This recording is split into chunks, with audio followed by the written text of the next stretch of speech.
На этой неделе в Якутске возбудили уголовное дело по причинению смерти по неосторожности после гибели 16-летнего подростка Антона Алексеева на выставке трофейной военной техники.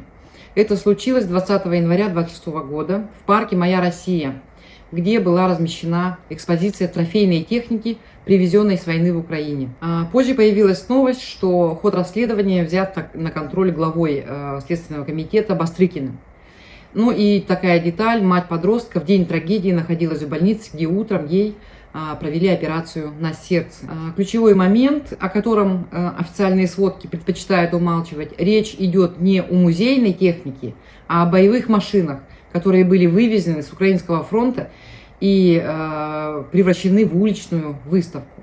Формально это историческая экспозиция, а по сути это инструмент военной пропаганды, который был рассчитан в том числе и на подростков, и на детей. Эта техника должна была демонстрировать победы, да, в кавычках, а в итоге стала источником реальной гибели подростка. Войну, которую государство настойчиво романтизирует и эстетизирует, буквально привезли в Якутск и выставили без нормальной системы безопасности. Администрация исторического парка «Россия. Моя история» выразила соболезнования семье и заявила о готовности оказать помощь и поддержку. Нужна ли она сейчас, это другой вопрос. Однако, значит, за рамками остается главный вопрос: кто принял решение сделать из трофеев с действующей войны публичный аттракцион, и кто отвечает за то, чтобы эти экспонаты не убивали уже здесь, в тылу. То есть это не несчастный случай, это прямое следствие политики превращения войны в шоу и пропагандистский реквизит, в котором безопасность — это вообще второстепенный пункт, а человеческая жизнь превращены в некие издержки, да, этого шоу. Следующая новость — это, конечно же, ежегодная крещенская купель. Все вы уже, наверное, посмотрели, как Айсен Николаев окунался.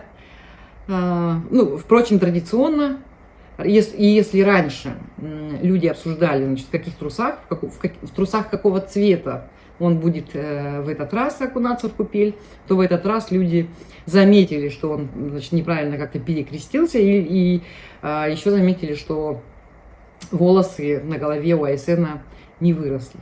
Кто-то написал в комментариях: зря делал пересад.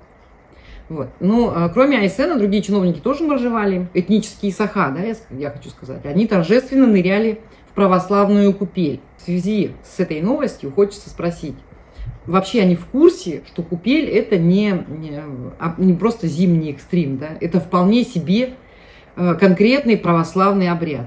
Это религиозная традиция. И второй вопрос: как на все это смотрит Русская Православная Церковь, когда те же самые чиновники через полгода поедут на Эсех, как они это делают традиционно, да? Эсех — это языческий праздник, где люди встречают солнце, где люди участвуют в шаманских обрядах, где люди кормят огонь.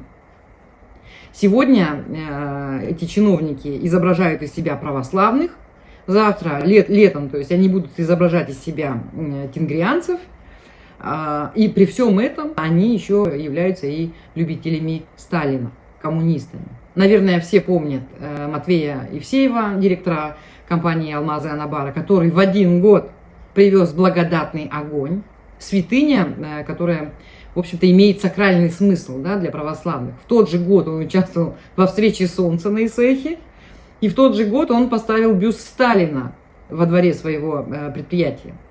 Это был первый бюст Сталину на территории Республики Саха. Что это за шведский стол такой, да, на котором есть все: и кресты, и шаманские бубны, и сталинские людоедские бюсты, да, бюсты людоедов. И вот эти люди, получается, да, что готовы жрать все с этого стола, с этого шведского стола. Это такие политические свиньи. Известно же, да, что свиньи все едят. И вот эти люди тоже готовы жрать все, лишь бы понравиться. Лишь бы понравиться русскому царю, потому что русский царь тоже, как мы знаем, посещает церковь, крестится там и, значит, окунается в купель. Они сделают все для того, чтобы с другой стороны понравиться этническим саха, вот когда они одевают одежды и едут на эсэх и кормят огонь, они хотят понравиться жителям республики. И они хотят тут же понравиться, значит, сталинистам, коммунистам. Но вот здесь тогда еще один вопрос возникает. Можно ли им верить, когда они, по сути, являются вот тем, что я назвала, политическими свиньями, да, для которых самое главное, чтобы камеры были вовремя включены. Предлагаю нашим зрителям об этом подумать. Следующая новость, новость про народного депутата Паскочина. На этой неделе вынесли приговор Владимиру Паскочину, 1,5 года ограничения свободы. Это, как мы понимаем, не полное лишение свободы, это ограничение в передвижении. Он должен отмечаться в органах, уведомлять, значит, о своих поездках, и, по-моему, ему запрещено самовольно покидать пределы Якутска. Тот же самый, по сути, условный срок. Честно говоря, эта история с патронами, она высосана из пальца, и сделано это с одной целью – утихомирить политика, утихомирить народного депутата, запугать, можно сказать, да? Ну или предупредить, дескать, не высовывайся, знай свое место. В итоге, на самом деле, Паскочин на последних сессиях не проявлял никакой активности, но, видимо, его на самом деле запугали, да? И сейчас практически приостановил свою активную деятельность по муниципальной реформе, по реформе муниципального самоуправления. Видимо, да, видимо, запугали. Еще один плюс для власти в этой ситуации – они не дали баллотироваться Паскочину в этом году в Госдуму. Об этом пишет Виталий Обедин. Обедин пишет, что, может быть, Паскочин и не участвовал бы, да? Участвовал бы, но не для того, чтобы победить, а для того, чтобы, например, позлить того же самого Айсена. Ну, вполне себе рабочий вариант был бы. Теперь он уже, конечно же, не пройдет, да? Потому что с судимостью в Москву не пускают. Возникает здесь, значит, вопрос, почему Паскочину не дали реальный срок. Айсен, на самом деле, таким образом бы хотя бы половину проблему оппозиции решил. Почему половину? Потому что вторая половина – это депутат Иванов, насколько мы знаем, тоже оппозиционный, достаточно оппозиционный, может быть, даже еще больше оппозиционный, чем Паскочин.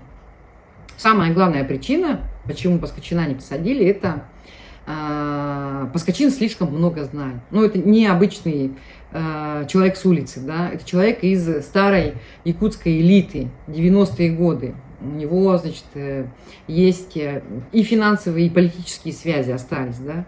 Таких по полной программе не сажают, потому что в ответ они начинают вспоминать слишком много фамилий, могут вспомнить, да, могут вспомнить там какие-нибудь мутные схемы и договоренности. Все же мы помним, да, заместителя мэра Егора Попова, которого прежде чем осудить, арестовали его, да, за мошеннические схемы. И прежде чем осудить, он тоже говорил, что он очень много знает, и он начнет говорить. В итоге Попову, по-моему, дали там какой-то минимальный срок. Вот, то же самое и с Паскочиным. Таких или просто убирают, или вообще не трогают. В этом случае убрать Паскочина невозможно, потому что я думаю, что это вызовет волну гнева в массах, да. Но и с другой стороны, он Кремлю тоже выгоден, потому что он является неким балансом, да,